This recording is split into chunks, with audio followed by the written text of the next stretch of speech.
Welcome to Envision Radio from the United Way of Greater Charlottesville, City of Promise News Radio, 98.9, 1070 AM WINA, and brought to you by the Jefferson School Foundation with Marky and Price here in the studio downtown. Today, I am thrilled to be joined by Charley Burton. Thank you for being here with us today. Thank you. Thank you for having me. Fantastic. Yeah. He's back. I am back. Well, okay, that's what I'm talking Back. about. Hold on. Let's do the digging, which we do with Sared. So let's see. Charley Burton, where were you? I was here. In our magical mystery tour of episodes 108. Ooh. 108. Okay. So a little higher Almost than... 70 episodes ago. Yeah. This was, let's see. This was almost, you were on a schedule, my friend. You were Really? almost exactly a year ago. A year ago? This is crazy. You were May 4th Wow, of 23. Sweet. Yeah. That's crazy. Okay. Yeah. Okay. And that was, you weren't, that's I what, wasn't I was here. wondering why. I wasn't here. That's why I was like, oh, I didn't know that. My fault. Yeah. Look at that. I'm a well, veteran. That's what I was about to say. Yeah, You've almost been on as many episodes as me. Close. I know. Well, cool. Well, thank you for joining us. Oh, we are thank excited you for having me. excited to hear what's been going on in the past year. Past year. Let's do this first for folks, and again, if you want to listen to Charley's first episode, it is episode 108, and that's from about a year ago, right around May of. Oh wait, hold on. But say, I was here in May. Hold on. That's May of 23. Yes, I was like, 2 years. that's what I was like. When you said May, I was like, Price, I was here in May. Why didn't you say that then? Because Out loud. because my mind is bad, and you can, I'm not one of the good My civic people. mind is You bad. can y'all convince me. There you go. That's not good, is it? Nobody- I'm easily convinced. Accidentally Yeah, gaslit yeah, you no, No, into you did. believing. No, you did. I said, Yeah. well, Be quiet. Just be quiet and listen. when you know what? There's like that saying that was like, you can talk and you can be silent and they think you a fool, or talk and remove all doubt. So I was like, You're like, I'm going I'm gonna just be quiet. You know what? I missed it. Listen, There you I choose the other one. I just let it out there and be like, yep, not that guy. 2 years ago. So that episode was 2 years ago, May 4th of 2023. But if you haven't listened to that episode, you should. But for now that we've got him in the booth, tell us a little bit. Let's do the backstory, and then we will fill in what's been going on the past 2 years, and then keep it rolling. Yeah, so life is lifing. Lifing. Life is It lifing. tends to do that, yeah? Life is lifing, but I was driving in and I was thinking, man, you know what, dude, you've had a wonderful life. Yeah. You've had a really great life. In the last year, a lot of changes. I was a part of that whole executive order fiasco at Federal Executive Institute, known as FEI. I always say don't make plans. My plan was to hang out there a couple of more years and just, ride into the sunset and sit on the porch. Sure. But that didn't work out. Sure. And it was probably one of the most devastating things in my work career because of the group of people who worked with me were people from WorkSource. And WorkSource is an organization here in Charlottesville that employs people with disabilities. Okay. Wonderful organization. And I had 19 of one of the most fantastic group of people you would ever want to meet. These are the people that society would say they can't hold a job. Okay. And many of them left there at 25 years. Just amazing. Really? Amazing group of people. Wow. And so, WorkSource got hit hard. 42% of the income was from Federal Executive Institute. Okay. And we have people who are now in the community that have no jobs. Just like that. Just like that, and it's hard enough for me to know how to maneuver around the resumes, if I was going to do unemployment. But I made one simple phone call to a friend at Westminster, Canterbury. Yeah. And I said, look, I'm looking for a job for my group. And it's an end up about 3 of us, including me, have gone to Westminster now. And it's one of the most.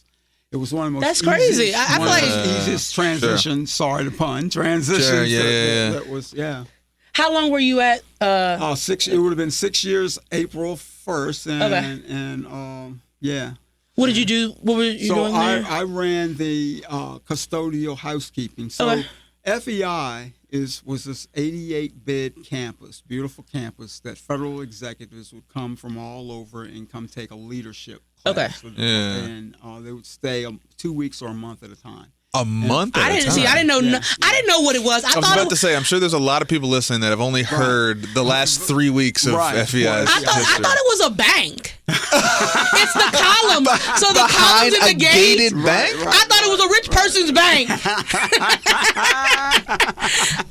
You just thought there was a party up there you weren't invited to. No, I was like, oh, that's. I don't make enough money to know what's behind the gate. I don't have the deposits for that. As soon as I get put on, they're gonna let me back down into this bank. I literally thought it was it was the pillars in the gate and up the driveway. I said, oh, they're trying to keep money safe. You just get like a secret code and you can just roll up like, well, it's one of those things like, oh, I'm not rich enough to know, so I just gotta leave it alone. Yeah. But it was a wonderful organization, and the thing that I tried to convey when I wrote an article for Charley tomorrow was we were just simple folks up there doing a job, and you sent about 55 to 100 of us out into the street. Just almost within 2 weeks, we had to shut this baby down. Well, and it was theoretically was it a nonpartisan institute? Like maybe I should have looked and I probably will, but like what was the impetus for the closing if it was like an entity that was theoretically training a nonpartisan group of people, why not keep it? Here's my thought. Here's Charley's thought. Mr. Mann that's in office right now does not like Charlottesville for a number of reasons. Right, I think he's made that pretty clear. Yeah, Joe Biden, said the reason he ran was because of Charlottesville and everything. And I think, he wasn't smart enough, but I think someone probably alerted him that here are some government facilities in Charlottesville that needs to go. Interesting. And we were the first ones to get cut. And let me ask you if you don't, and sure.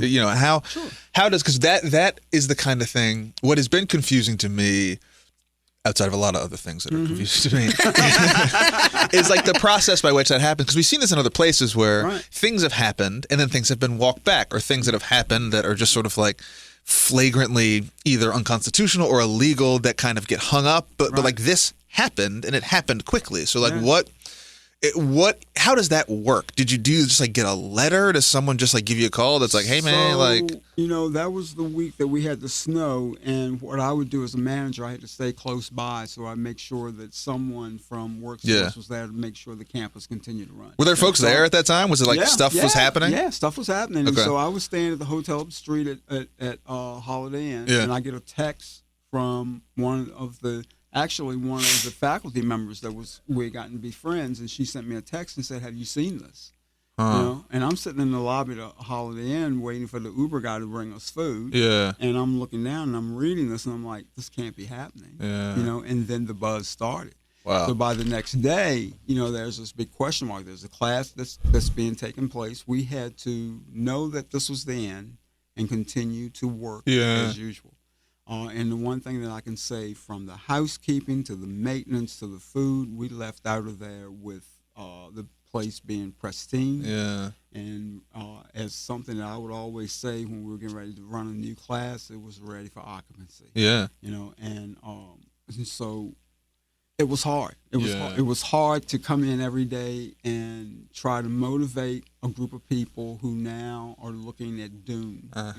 What is going to happen to me? This is the only place I know. We were family. This is the only job that I've ever held. It's safe, and now all of a sudden you're going to put me back out into an unsafe environment. Yeah. And as you said, I kept thinking, okay, there's no way this is good. At some point, something's going to say, okay, it's over. And every day, we held on to just a little more hope that by the end of the day that hope is gone. Right. So I've yet to figure out how this thing came, and within 2 weeks, gone, done. That's done. Really fast. Right, done. It's funny that you're like, it's nonpartisan. What do that mean? It's just not stopping nothing. Well, no one cares about that because they think everything is partisan. Right. right. Sure, but I mean, I guess the theory could be like you could do the thing with your people. Like, why would you not just do that? Right. I don't like. Look, this is why I don't get involved in politics. This is why, like, as much as no, me neither. But there is that weird. As there's this weird thing, and I've mentioned this to some other people. We've talked about this. That like there is. I have found as I've gotten older that like my urge to be informed has created a new urge to be less informed. No, I want to. right? I want to be. I feel so like I need to know what's going on, and then every less time I informed. get down that rabbit hole, I'm like, I didn't want to do that. I shouldn't have done that. Ignorance actually was bliss. I fought against that for a long time, but I'm actually starting to think. I stopped watching the news. I can't watch the news. It gives me anxiety. It's true, but also to a degree, like you have to I have to know what's going on to a degree, and then I'm just like, I wish I didn't have to know about all that. It's a tricky slope. And on we go. Yeah. Well, look, let's talk about growing up, right? So let's go. So we did this in sort of Tarantino fashion. We have got the I love a president. flash. We're gonna go. We're gonna tell them how it is. That's right. And then how did we get here? And every twist and turn, like that's definitely how they got there. That's right. Right. You know, because what do? They go to the middle, and then they go back, and then they go past the middle, right? So we got what happened a couple months ago. We're gonna go back to the beginning, and we're gonna get to now. That's how we're gonna trace our stories. So yeah, I mean, let's go chronologically. Talk a little bit about growing up, and then we'll. When you just said that, it was almost like today. Yeah. I celebrate 19 years of recovery from Alcoholics Anonymous. Congratulations! Absolutely, right. Is that right? Yeah. And so one of the things that we do in AA, we tell our story, and we do what it was like, what happened, and what it's like now. Well, so you know all about this. That's right. That's right. I'm gonna say I planned it. That's what I'm gonna tell people if anybody asks. He's got that recovery. It's just the host knowing what's going on. That's right. Right. Yeah. Charlottesville growing up. Yeah. That's right. So, I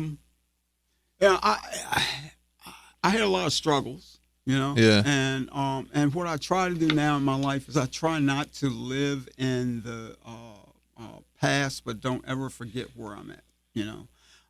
And so it was different trying to grow up first gay in Charlottesville, not feeling like I fit in, and then turning to, you know, substances and food and whatever else to soothe the soul to try to fit in. And all of a sudden I fit in because I'm this, you know, life of the party kind of person, you know, and didn't go to college at that point. Didn't think, you know, I don't need that. I can just party. I don't think Charlottesville was very accepting of black LGBTQ, which hadn't changed much, but yeah, well, we won't go there. Well, look, I mean, look, we're here. Yeah, we're here. Do you get the sense that has the type of, call it, fear changed? Like, was it a thing that it was new? Was it like, has it shifted from what we would consider something that would potentially be classified as more xenophobic then because it was more novel, and has sort of moved through the years, right? So it's sort of that history doesn't repeat itself, but it rhymes. Right. But I would argue that it's not new. Like, I don't think that anybody can make that argument, right? That like, we just, like, now we don't get it because we haven't seen it. Right. At some point you have to decide, like, you have chosen to not engage with it, right? Because I feel like at that era you could probably get away with being like, I don't understand this because I've never interacted with it before, right? Okay. But I wonder, you know much more, you know, and this is just a question. I mean, as someone who has lived it, like, does that even matter? Like, are you willing to be a little more graceful as young, if you reflect on younger you, to say, okay, it was a thing that people didn't know how to talk about. We didn't have a vocabulary for it. We didn't have a cultural context for it. I can at least accept, perhaps, that people at the beginning of that story would have been a little trepidatious as they had there was no context for it, as opposed to, you know, years later, you're like, all right, look, we've done, it's been there, we've done you had time to either decide whether you're going to get in or get out. Right, and very true, because I think a lot of it had to do with me and the lack of confidence that I had in myself. Okay, and so how can I give to people what I don't have? And you know, as I became more comfortable as years went on, you know, and the major catalyst of everything that's happened in my life is exactly what I'm celebrating today.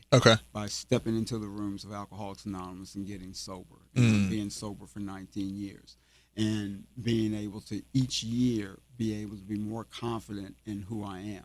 Now we have to throw in 15 years ago that I transitioned. Yeah. So, you know, 30 years ago, I probably should have transitioned then, but didn't know. 30 years ago. Yeah. Okay. I didn't know.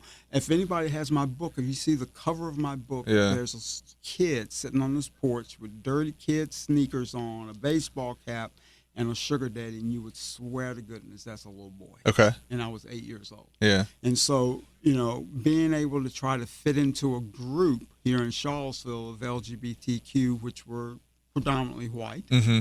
to try to fit into that group and expect for them to accept me when I didn't even know who I was a part of my struggle that I can't blame them for. Yeah. Now, moving forward, who I am now, and the landscape of the LGBTQ community here in Charlottesville, it's still very separated. Interesting. Extremely separated. Interesting. By race. Extremely separated. Makes sense. I mean, isn't a lot of stuff is. Right. Right. And so you said that, you wish you'd done it sooner. Oh, God. Do you remember seeing other folks? Did you know it was an option to transition back? Like, if it's hard to see yourself in something you ain't never seen. That means that you have to go by your imagination. If you don't know it exists, how do you know that's what's going on with you? All I used to hear was there used to be a hotel on Fontaine. Okay. Which is now, you've got Guadalajara on one side, and you've got that UVA building on the other. Okay. Where that UVA building was a hotel. A set of just rundown hotels. This was where you would see a lot of people, and I did not see men, women transitioning to men. It was, you would see these people who would work, let's say, at UVA during the day in transportation, housekeeping, and whatever, and they'd get off the bus in their UVA uniform on a Friday evening. And by Friday night, they have transformed into these women. And so that was all I saw. And growing up around here, all I was taught was that they were bad. They were the people you didn't want to be around. So now here I am thinking, okay, all right, so I don't need to. You internalize that. Who do I be around with? And so I stayed by myself. Okay, so I was just pretty much a loner. I mean, I had a bunch of friends, but they weren't of that When community. you say loner and bunch of friends. Loner with the LGBTQ community, but friends with my growing up friends and so forth. But I'm still with my friends, and I'm still sitting here thinking, but I don't belong with you all either. Are you still connected with any of those friends from growing up? And I asked, and I asked because I've heard, and read, and I mean, even some folks who I went, there was those moments. There have been a couple moments in my life where I think reflexively people have come out, and we've been like, buddy, you're about 2 years behind us, and like, is that a part of it? Because I have a vivid memory of a college friend who the moment of coming out was obviously a seminal moment for them. And we're all sitting around going like, oh, we thought you knew we knew. Right. That happened to me. Exactly. Right. Like, we don't, and it was almost like unintentionally awkward because we were like, I can't tell if like we thought we were. We had filed that away a couple years ago, and we were, but I just wonder if, like, as for something like, do you have people who are like, oh yeah, like we were just waiting for you to catch up. We were waiting for you to catch up with us. Oh yeah. When I see people, let's say in the grocery store, I'm like, oh my God, let me go up here and tell them. When I first started transition, I was like, oh my God, let me go ahead and explain to them what's going on. For me, one of the best things that ever happened was COVID. So that I could wear a mask so I could grow the beard. Okay. So I'm hiding the beard. Silver lining. Right. And so before that, I would run into someone from high school in the grocery store, and I'd, stand and hide around the produce aisle for about 30 seconds wondering, okay, let me get the elevator speech ready. Sure. Speech ready. And you go up, hey, do you remember me? Yeah. Well, I... Doesn't surprise me because, you were you. And so I tell a lot of people that I believe I've lived such a privileged life in transitioning because people here in Charlottesville, I have not had a negative backlash whatsoever. None. Yeah. None. People have accepted me. Now, I think a lot of that is because Charley is a very confident person right now. If Charley had not been that confident person, and I'm conveying this fear, how would they treat me? Mm-hmm. You know, and so high school friends, my family, everyone has just, I've got this brother-in-law who is like this He-Man, ex-Vietnam vet, ex-cop. Yeah. This dude got it straight off the bat. My sister had to work with him a little bit, but Sure. he's got the name, he's got the pronoun down. My family couldn't be any more accepting. Yeah. So it's very, it was a lot easier for me than my friends or mentees and so forth. And that's why I felt that it was so important that once I found my voice, I couldn't keep it. Yeah. AA teaches me that you got to give it away. Okay. Did you expect that level of acceptance? No. Not even from the people you were close to? No. I think people build up fear in their head, even my God, you don't yes. like you got to create fear because you don't know what's going to happen. Well, I think that was sort of part of the question. Is like, Right. I wonder, and not to diminish the experience at all, but I wonder how much of the fear was on your side, It was right? me. It was a lot of me. Well, because the downside's much bigger than the upside, Yeah. right? Like the Right. potential for it to go catastrophically bad You can lose your family. is way higher. It's like anything. I mean, that's very much a human nature Yes. argument. But I thought you No, I was itching my arms. I'm sorry. I was like, No, I'm trying to. Yeah, it's reaching across the table. No, I'm like, oh my going god! on. Good thing it's not on camera. I almost jumped out of the seat. No, Like, what are you I went to itch my arm. coming for my left arm? But again, how much of that? Because again, it's like and I'm interested in like, did you have a moment that you were like, all right, it's put up or shut up. Like we have to do the thing. Right? Or was it a gradual kind of like, all right, I'm going to dip my toe in and like, was there a person or people who you had like a reliable learning laboratory for? Like, hey, there is my sister who I know, she can kind of be my bellwether. If like I can test some stuff on her and then I'll move on to the brother-in-law and then I'll move on to the uncle. Or was it kind of like, nope, we're going to dive into this thing and just get it? I use my niece, Okay. To be that person to talk to my sister and to Okay, do so, okay. And then I really thought I had to leave. I really thought I had to leave Charlottesville. Is that right? Was this when you told them about your transition, or when you told them? My transition. Okay, Yeah. not that you had come out of the closet. Right. Okay. Yeah, my transition. I really thought I was going to have to leave. Where were you going to go? I didn't know.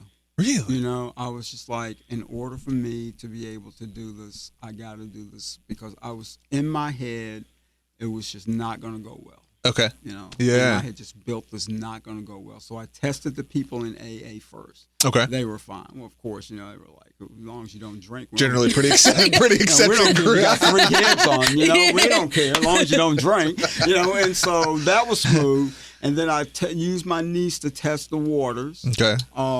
My sister's only concern was just be safe. Sure.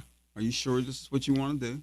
Yeah. And for me, back then, you had to go through so many weeks and months of therapy before you could even start. Okay. And I remember thinking when the therapist said, okay, we can give you your letter where you can go get your hormones and, you can do whatever you need to do. And I sit there and I looked at her and I said, I want to go at least another 6 more months. Because I really want to make sure. Oh. Wow. Okay. I really want to make sure this, because I know my mind, and I really want to make sure that I'm doing this. Wow. And even when I first started transitioning, it was pretty lonely because there was no black trans men in Charlottesville. Is that right?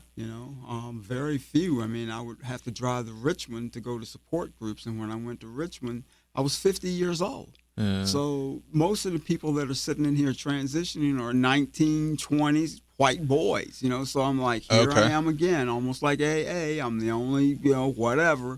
But I took on the transitioning the same way that I took the AA. It was like, I got to have this. Mm-hmm. Now, I just can't sit in here and count how many white faces there are today and how many probably has more commas in the bank account and needs to be up at the FEI bank. And it can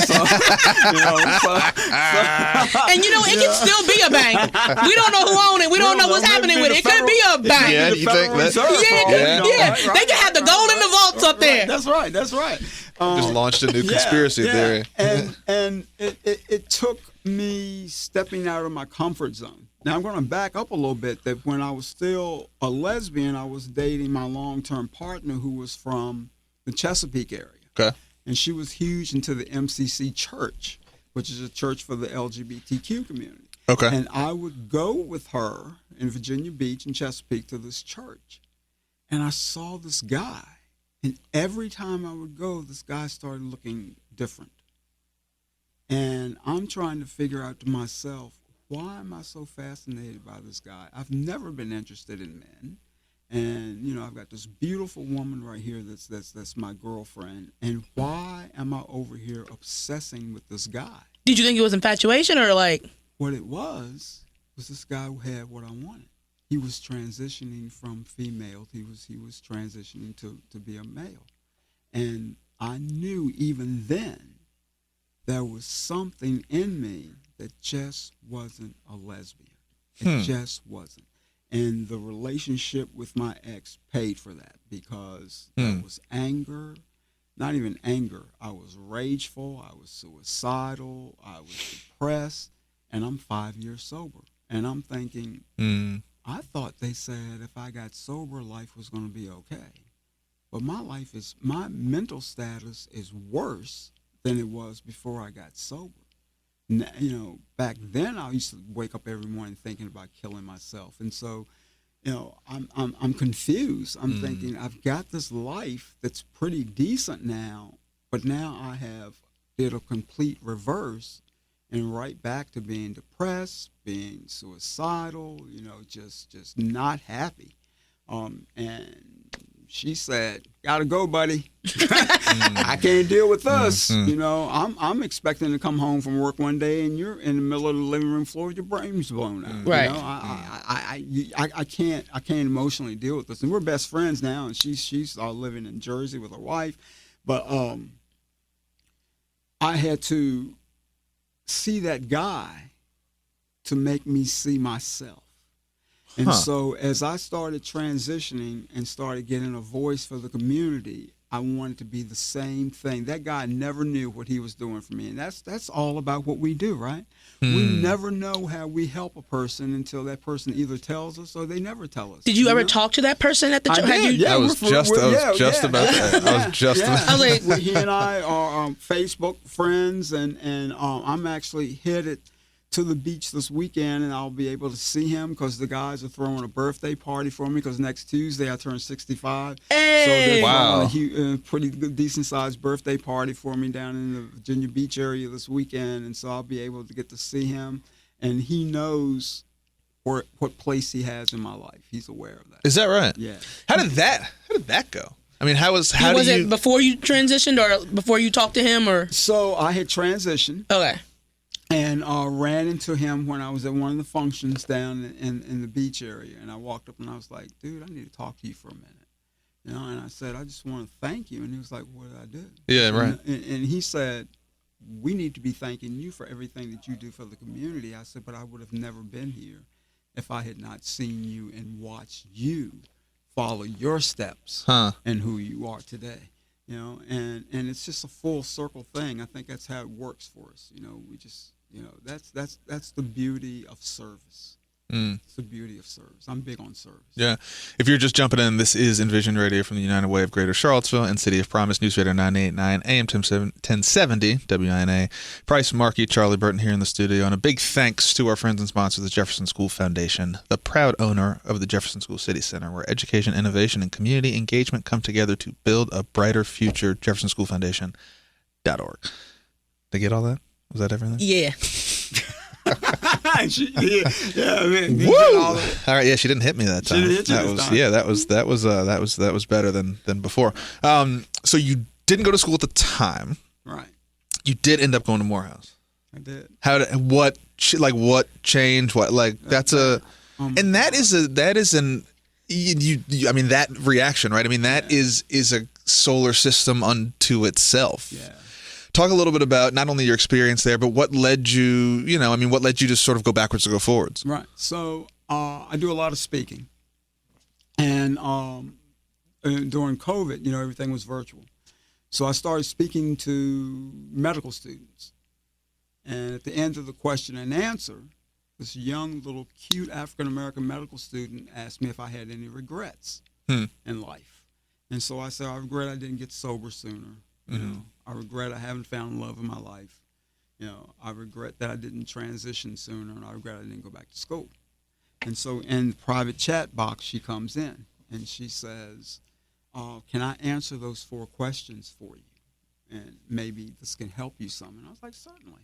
And she said, well, you transition when you transition. Mm-hmm. You know, it wasn't your time back then. It was your time now. Sooner than it could have been. Right.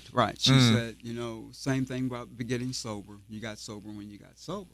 You know, and she said, which kind of hit me hard. She was like, "You're a fairly nice-looking man for your age." I'm like, okay, thank you. You know? All right, delete. Thank you. Goodbye. Yeah, right. This one really hit when she said, "My grandfather was a Morehouse man, and I can see you possibly being a Morehouse man." And while we were on the call, I just looked it up, and I see where Morehouse is now accepting trans men, and Morehouse is getting ready to create their own online curriculum. Mm-hmm. And so I thought about it for about 2 weeks, and I applied. And I got a call from my advisor, and he said, "Mr. Burton, this is undoubtedly the worst transcripts we've ever seen in our life." Really? He said, "Oh, they were horrible. They were horrible." And so he said, "You didn't complete anything." And I said, "No, sir." And he said, "Can you explain why?" And I said, "Because I was a drunk, and I just didn't have confidence in life." And so he said, "Can you write?" And I'm thinking to myself, "Buddy, I can write a piece of paper." That's right. You know? And so he said, "I need you to write to the boards that's considering, the admissions board. Just write something simple, telling me exactly what you just said." And so I did. I poured it out. I was honest. You know, I was honest about everything. About 2 weeks later, you know, I had forgotten all about it. Yeah, I right. was like, you know, I thought, and I was like, you know what? That was a dream. Doesn't work. That's fine. About 2 weeks later, I get a phone call from Mr. Klingman, and he says, "Mr. Burton," he said, "you're going to be getting both an email and you're going to be getting, you know, a hard copy letter welcoming you to Morehouse." And he said, you know, we've had to make decisions before with people with questionable grades entering into the school in-house. Yeah. He said, but all of us agreed that if there's ever to be a Morehouse man, you will become one. And so I'm now getting ready to go into my senior year. Yeah. And and so it's business management, because at that particular time, that was the only thing they were offering online. And then they opened up public health, and I wanted to do public health in. Okay. Now, it's 65. What am I going to do with this degree? Yeah. I don't know. I don't even know if it matters. Sometimes it's about the dream. All I want to be is a Morehouse has changed the way I look at myself as a black man. Is that right? Absolutely. And I can't even imagine what it would be like if I was in person. Yeah. For a long time, for the first couple of classes, I would introduce myself as Charley the trans man. Yeah. And then one of my professors asked me after we were getting ready to get off the call if I could stay on.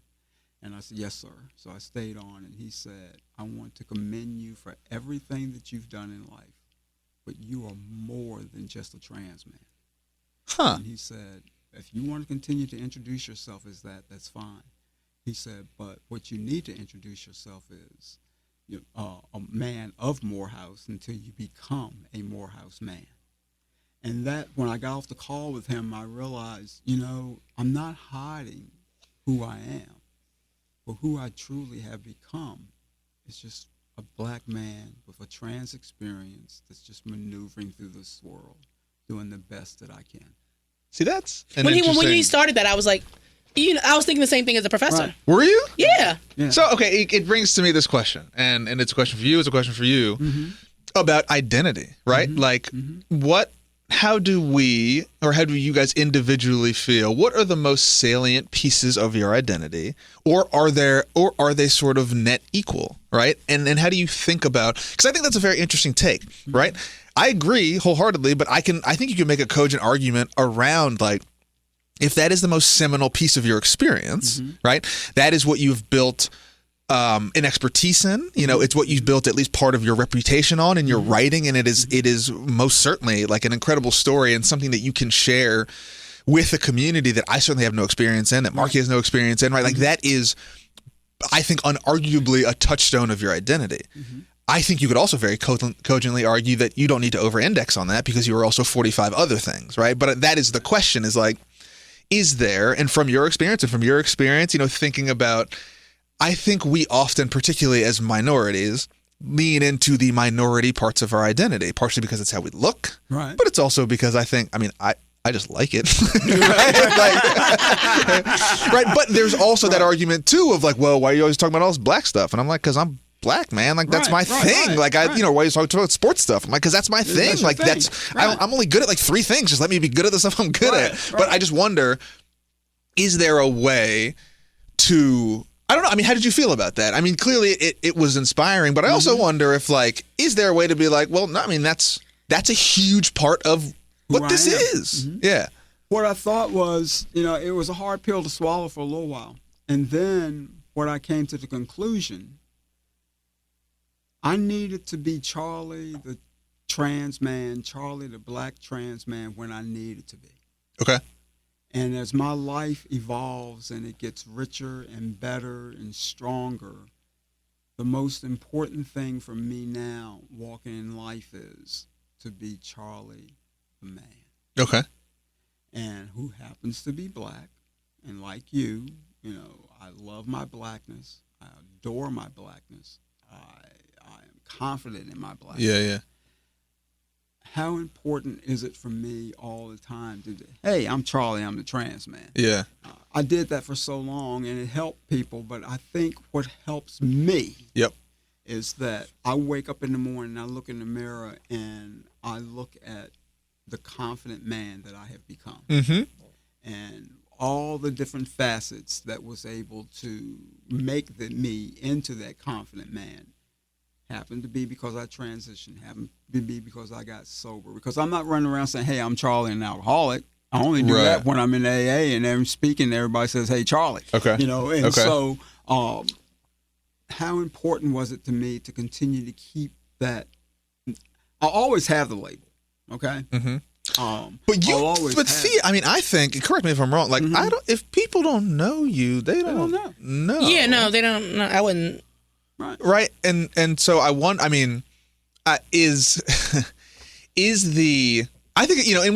think about this in the context of also kind of where we're going culturally in America, where what is it, by 2030 or 2040 will be sort of the majority minority, which is also like a hilarious term in and of itself that doesn't really make any sense. I've been hearing that number since forever. When 2030 gonna get here? Can you? Well, in 5 years. 5 years.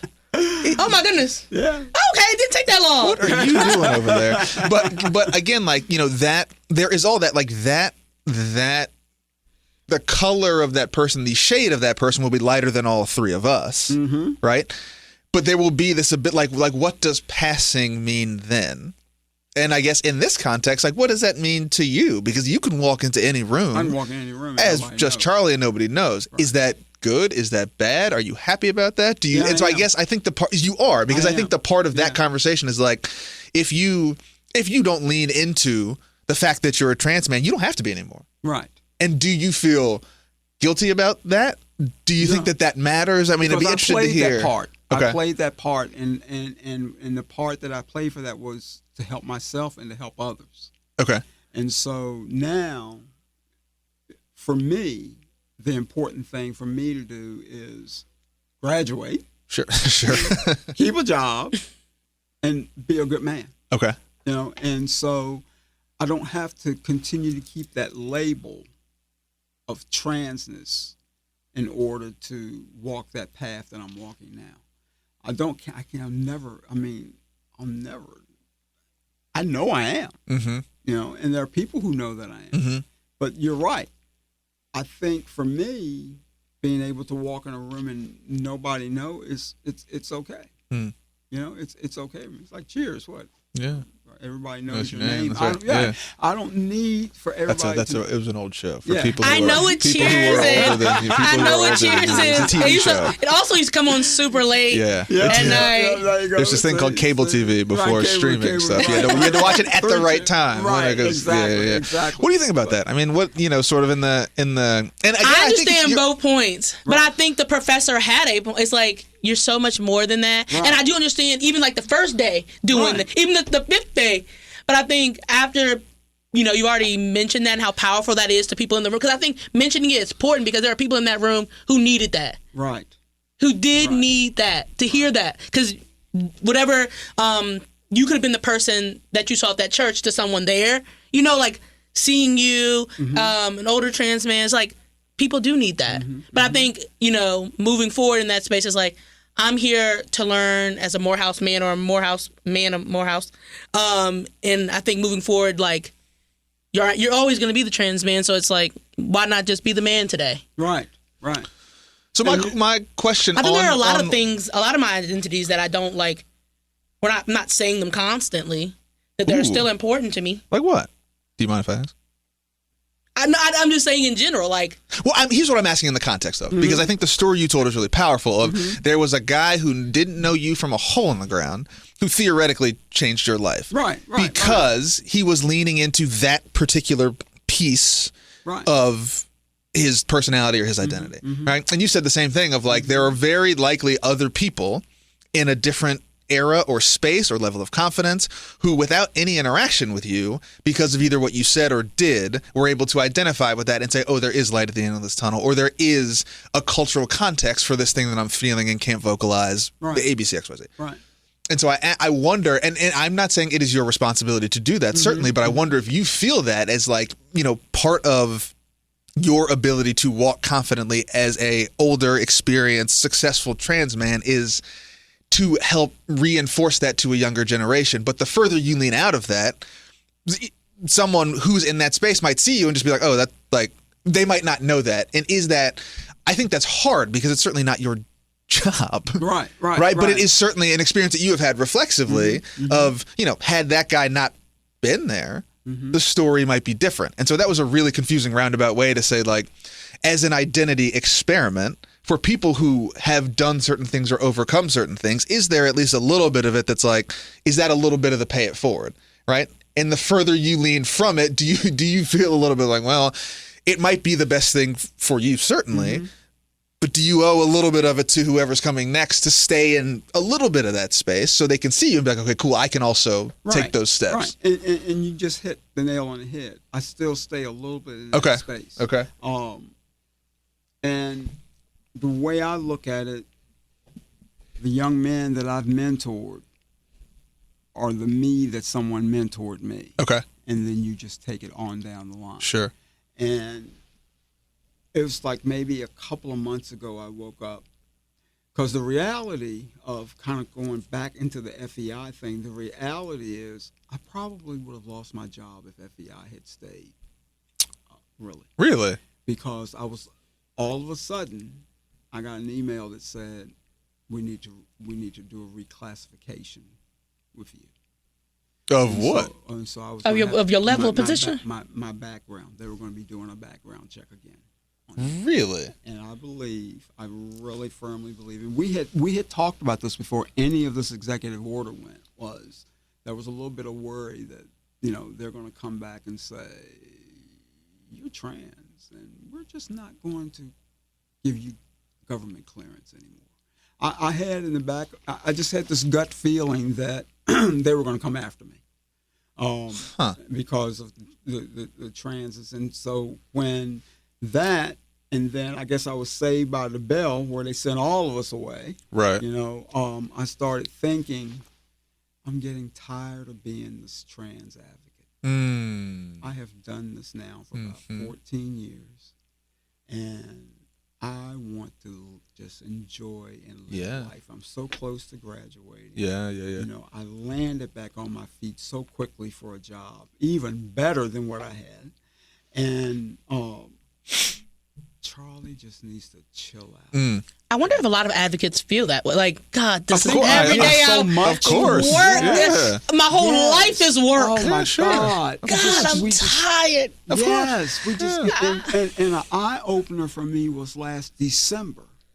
So I've now reliving my whatever, and I've been like getting all these tattoos. Hey, loving it. I want a tattoo so bad. No, everybody got tattoos. But I'm afraid of needles. How many? So hold on. How many do you have now? I have 9. See, that's what happens when you get started. Right. Listen. I want they stack up. So dang just be. Listen, it's one of those things. It's like that Pringles theory. It's like once you pop, you can't stop. Like if you get one, you have to understand that.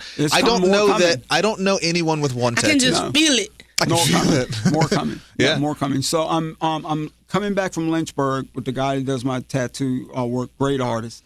And I'm coming back. I get this phone call that says there's this young kid that parents put him out because he had sat down that weekend and told him he was transitioning. Not even from Charlottesville. He some kind of way ended up in Charlottesville. And so I had some money from a grant that I could put him in a hotel. All right. So we're going to put him in the hotel. Get him in the hotel. He's all cool. I decide to go back up the stairs of the hotel to see if this kid needed any food. Next thing I know, I'm in the cabin of the rescue squad. I'm headed to the emergency room. And I'm in the emergency room, and I'm hearing people say, we don't know if he's going to be able to survive this. I had 42 blood clots that exploded in my lungs that shut down my breathing. 42? 42. They had traveled everywhere. Well, that happened to me too. They traveled I had a double pulmonary embolism. That's it. I went to the emergency room and they sent me home. Hold on. We're going to have to hold on. Not 42, but I had a double pulmonary. First of all, we're going to get back to that. I've known you for 6 years. That's what I'm talking about. I don't expect you to be like, hey, Price, by the way, but like that. What? I've also had cancer. Listen, all right, enough out of you. We're gonna have a whole show for you in a second. They sent me home, and I think I would have died. Wait, what do you mean they sent you home? I went to the emergency room. My legs were hurting. Yep, that's it. I could not walk. I could not breathe. And I went, and I was like, I cannot walk. I cannot breathe. And they was like, we think it's probably a muscle strain. I was like, oh, okay. In my lungs? I took a D-dimer. They had the blood test that says, yes, you got blood clots or not. Okay. It's called a D-dimer. Okay. They gave me a D-dimer, and they were like, well, it is elevated like you would have a blood clot, but we don't think that's what it is. A D-dimer that says, yes, no, you got blood clots. They sent me home. I got worse. Couldn't breathe. I went back and found a doctor. He was like, I'll take you today, or what it was like, maybe it was a Monday. I went back, and he was like, I wouldn't let my daughter go home like this. Like, you should go get a CT. Yeah. So he sent me back to the emergency room for a CT scan. And I found out that it had traveled from my legs to both my lungs. I had a double pulmonary embolism. And I was in the hospital for like 2 weeks. And then that's when they found out, the CT is when they found out that I had thyroid cancer from the CT. Wow. Yeah. Wow. It's crazy. That's what I'm saying. But that's what I mean. You can't just tell that story and then look at me and go, that's what I mean, right? You can't just like, you can't just sit here and like look at me and be like, oh, that's what I mean. For 2 years, I was battling that. I had like 3 surgeries. Wow. Like those things feel important to like how I am. Yeah. I don't mention those things because I'm like, who cares? Like, I mean, not who cares, but it's just like. I think everyone cares. I mean, I wonder. That's not who, like, I'm not the person who survived cancer. I'm not the person who survived those things. Are you not, though? I am, but I don't need to say those things all the time. I did for a little bit. Let me ask you this, both of you. Okay, because now you're in. You're involved in it. You open the door, you're in it, and you know I'm not going to let you off the hook. But how much of that is like, I don't want people to label me as only that. Yes. Right? A little bit. Right, because I have neither of those two things have happened to me, certainly, right? So how much of it is you guys looking at me being like, that's none of his business, which it isn't, but it is someone who is in the same space's opportunity to see two people who have overcome barriers and are being successful. So to me, it's a thing of like, here's two people that I know, right, who I like want to do well and care for. Cool. But that's not a net. I don't walk out of here going, wow, that's a story that will change the course of my Thursday. But there is some young person who is in that saying, I don't know that I can ever get out of this, for whom that is incredibly salient. Now, again, I will ask you the same question I asked him. It is certainly not your responsibility, but is it possible to assume that that story shared with some other young woman is like, oh, cool, I have someone to relate to? Yeah, but I thought it was a part for me. It was like, I'm just trying to get past this. And then I've told very few people that that was just on the radio. I haven't told anybody at work that. Now you just told a bunch of people. Yeah, no, I told everybody. Everybody knows that. When I was going through this, I was trying to get a job. Yeah. And I was worried that no one would hire me with cancer. I was like, they don't want to hire me. So I wasn't saying that because I was like, oh, I need a job. I need to pay my bills. Right. I need to be quiet about that. And so when I got the job, I was like, going to the doctor 3 times a week, but like I'll go on my lunch and I'll still, What if you had when you were there? If I had a me, Like, what if there was someone Who that needed was like, that- "Hey, like I've had I've had the same experience. Here's what you need to do, or here's who you need to call, or here's how you advocate for yourself." Right? What if there was that person? I wish I was. I don't. I had to just make my way and do the best I could. So that's my argument for you. What if someone needs you? I know they probably do. It's just out there in the ether, right?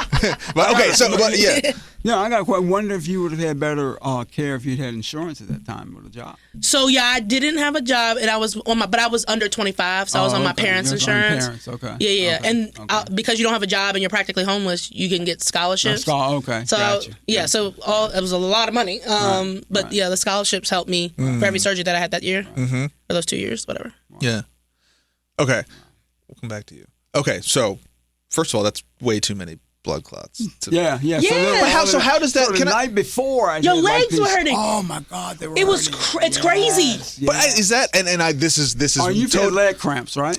Yeah. Okay, think of it times 20. Yeah, I don't want any part of that. Now when my legs start hurting, I don't play You feel around. it traveling. Yeah.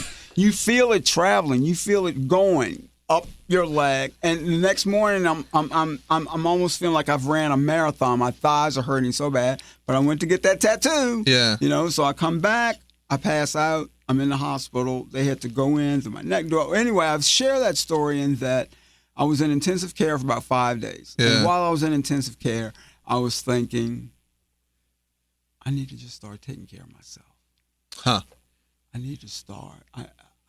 Had you been ignoring things that do the pieces fit? Health-wise, I really take myself. Really? Were you ignoring stuff that retrospectively you were like, I'm not oh, gonna sit okay? here and lie. I feel like I was ignoring, but it was it's depressing because you look back and like, dang, you weren't feeling well. Did you want to go? Like how could a person just feel this way every day and not care enough to get up? Right, and you're into doing so much stuff. Yeah. Helping so many people, doing the advocacy part that you think, okay, you know what, these leg cramps are a little nuisance. Yeah, I think But people make they'll be excuses. okay. You're like, oh well, maybe. Okay. Right. Because they sent me home and told me I had a muscle strain. I hadn't done no activity. I said, maybe I did come down the steps wrong. Right.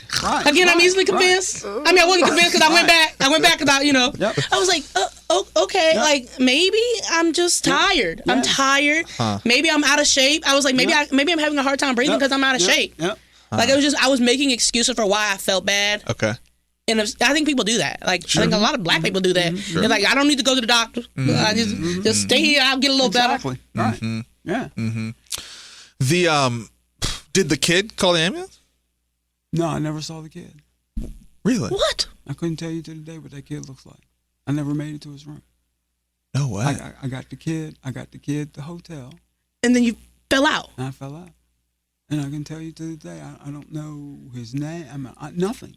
Wow. And that's when I was realizing in the hospital, I was like, you could have laid up there at this hotel Yeah. and died. Yeah. Huh. So, do I just stop the advocacy? I was like, I don't want to blame it on the advocacy work. Sure. Right? But what I need to look at is that it is really time for me to truly take care of myself. Now, do I? Yes. Yeah. So I go to the doctor. As it turns out, they determined that it was probably all the years of using injectable testosterone from my transition that caused these clots. So now I use a gel, and I was even willing not to use testosterone at all. When they came in and they said, we've narrowed things down, and testosterone is one of the side effects of what it can do for blood clots. And I was like, what do you want me to do? Is the science that new? I was like, what? Yeah. Is it really? Yeah, that's one of the things we know. Taking testosterone, that it can be a side effect. Can be. I would have literally thought they were lying. I know it's not right to just believe doctors, but I'm like, okay, well, if you say so. Yeah. But I mean, there are side effects of taking testosterone. Sure, of course. And you know that. That seems like a really serious one that they would have picked off a I little have earlier. never heard that before. Yeah. And so, I was like, okay. Yeah. But they need to get to researching. We need to know some alternatives. And so, and I guess that's what they did. Get back in the lab. That's what I would have said. Okay, well, what are the alternatives? Sure. Yeah, and their question to me was, do you want to continue? Do you want us to go a different route? Yeah. And my question to them was that, if I stop, what's going to happen? And he was like, you've been on it so long and it's done so well, probably not much. Okay. And I was like, okay. But if you've got yet another alternative, and the alternative is the jail. They have a jail.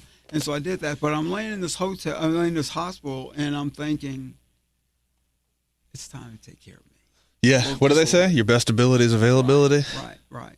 And that's when I decided I have done so much, and it's time for me to just live. And, of course, 2 months later, job gone. And I'm thinking, all right, dude, I get it. I get it. I get it here, Give it a rest, huh? But for every loss, there was a better gain. Okay. All the time. And, like right now, I have been out of the dating world for close to 12 years. And I've met a wonderful person, and we're having fun, and that's all what it's all about. Let's just have fun. Let's just have fun. There we go. And what I realized is that I had done so much advocacy work in my life that I had forgotten to have fun. Yes. Huh. No, This is your fun era. This is my fun time. Might be a little late at 65. It ain't never too late to have Well, fun. I think you go back to what the young lady said, right? It's like you Right. get there when you get there. You get there when I you get think there. there's, I have, speaking of tattoos, I have a tattoo that my sister wrote for me, and she wrote, it says, trust your journey. And I think it's interesting to just think about, like, you get to, we joked about this with, I got the chance to speak to some high school kids, and they were asking about this, that, and the third, because people like to pretend that I'm important and that what I say matters. You're and I love famous. that for them. Yeah. But Price is he's famous. they kept asking, they were like, well, how did you know you wanted to do this? And how do I go about getting a job? And da-da-da. And it dawns on me that I found the thing that I was good at when I was 35. After I've had 5 jobs. I've been fired from 3 of them. But I think there is this thing where we have like a time sequence of how and when things should happen. Right. And in reality, it's like, my dad used to say that, like, it's the pursuit of progress, right? Like, and one thing that really helped me that he said was that, like, if you, all these jobs, I kept getting fired from stuff. And You always say that. it's true. It's true. I bet you they wish they had you back, though. Nah, I'm not sure about all that. You're still, Yeah. listen, There's some jobs that fired. yeah. I was real good. I wouldn't get fired. I'd leave before they I know, that's fired me. right. I'm yeah, but here's the like, thing. no. If you That's get what I'm fired, talking if you about. get fired, they I don't pay get you fired. severance. Oh, that's true. That's do they true. really? That's true. Yes. I've been quitting too soon. Yeah, you've been quitting too soon. Pay you severance. Come on now.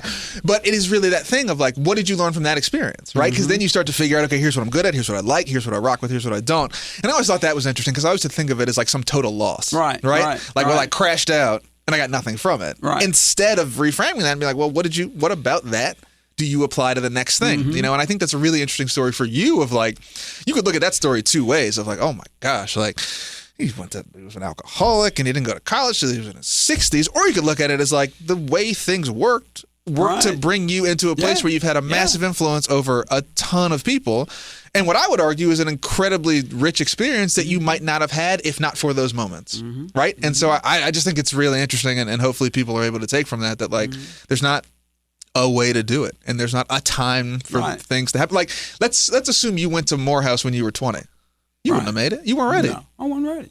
Right? I couldn't even make it at Piedmont. Right, I'm right. not down in Piedmont. Yeah, I'm just right. saying, Jesus, you can't make it of a You weren't community college. prepared. Right. Yeah, you weren't prepared to Right. do that. Right. And so I think that's a really interesting story of being able to capitalize on the opportunities when Yes. you can fully take advantage of it, instead of someone saying, "Well, you got to go to college when you're 18." Like that's a twist and turn that just wouldn't have netted any benefits. So Exactly. are you done Are you done soon? Like Next year, next year? I'm going to walk that stage next May. Have you been down there? No. Oh, my goodness. Yo, You're going to love it. Yeah. that's going to be the whole thing. Yeah. I had one last question for you. What do you hope your legacy is? I want people to know that I have done the best that I can do to serve my community, both in the recovery and the trans and the black. And I'm getting a little emotional when these guys wanted to throw this party for me this weekend. And they said they wanted me to see my flowers before I couldn't see them. And that the flowers that I have I'm getting are the seeds that I've planted, and each one of them is that flower. Mm-hmm. You know, and when you know you've made a difference in life, it's when you've got these young men that come up to you and say, if it hadn't been for you, I wouldn't be able to do this, or if you said something to me that made me, and you know, there are many nights that I sit and I think, you know, God, higher power, why did you pick me? You know, I could have been dead. I could have been in a hospital. I mean, God knows the mental units knew me by personal name, you know, back in the day. Why did you see fit to allow me to walk this path and just get better every year? And I realized it's a lot of my higher power, but it was a lot of me. Mm-hmm. You know, it was a lot of me. And I remember thinking, I can no longer be a victim in this world. I have to learn what it's like. And I don't even think I'm a survivor. What I think I am is that I'm a kick-ass, thriving man. You know, and it's thriving and moving through. And that's what my legacy I want people to see, is that through all the odds, through everything, I made it, and so can you. You know, and that's the thing that when I'll pick up my medallion later tonight at a meeting, you know, and they ask you, how did you do it? And I've never been able to answer that, because I'm like, I didn't do this by myself. You know, I did it in this room of almost nothing but white people, and people who have a lot more commas in their bank account than I do. And they know nothing about what it's like to live as a black person, not only as a black person, but a black trans person. And the only important thing that these people showed me is that we all want to just help each other stay sober. I was telling someone a couple of days ago, I'm sure I sit in rooms with people who probably have hoods in their closet. There's just no doubt in my mind. Oh, for sure. No doubt. They just gave me my order at McDonald's last week. Right, but I can almost guarantee you. I can almost guarantee you, if I call that person and said I felt like drinking, they're going to take time to talk to me. Amen. You know, and so that's my legacy I want to leave. Take them to church. Charlie, we didn't ask you any of these questions. I mean, listen, we're not going to go 2 years before we have you back. I'll tell you that much. Okay. I know, that's right. Right. I Sounds appreciate good. you taking the time to hang with us. And what we didn't say, which I need to say, is that the book is on Amazon. It's called The Boy Beneath My Skin. Charlie Burton's here in the studio with us. And I was just looking, and the top, do you read the reviews of the book? Are you into that? Do you not want to know? I'm going to read one for you, because it says, one of the most powerful books that I've ever read. And I think it's important that you know that. And then it's like a long paragraph, but it is, I mean, the whoever this person is, has a lot to say, and so I think it's really important that you know that. So check it out on Amazon. It's called The Boy Beneath My Skin. That is the one and only Charlie Burton with us. Big thanks again to the Jefferson School Foundation. And how do folks get in touch with you, or do they want to keep up with you? Or what is the nature of? Give us a really quick tidbit of what is the nature of the business that exists today? Are there people you're looking to mentor? Are you just trying to be like? Are you trying to chill? What are we promoting? I'm always there to help anyone. Okay. I'm always there to help anyone. And you can find me on charliespeaks.com. That's my website. And then you can get in touch with me that way. But I'm always, I don't think Charlie will ever stop. Charlie better slow down. Charlie will never stop speaking. I will never stop speaking. And again, happy birthday. Thank you. Happy birthday. Have a good time at the beach. Have a wonderful. Don't get any tattoos that you'll regret. Well, I'm getting one. I am. Are you going to get one? I'm getting another one. Yeah. It happens quick. Yeah. So that would be number 10 or 11. See? It might be 11. I told you, it happens fast. It happens fast. Well, look, again, big thanks to Charlie Burton. If you have ideas for the show or want to get in touch with us, we're on social media at United Way Seaville and at City of Promise. You can drop us a note, envision@unitedwayseaville.org. And of course, if you like what you hear, share with your friends, subscribe on your favorite podcast platform for new episodes every single week. Again, big thanks to our sponsor, the Jefferson School Foundation, and for Charlie and Marky, this is Price. Peace. We will see you next week. Right. Thank you.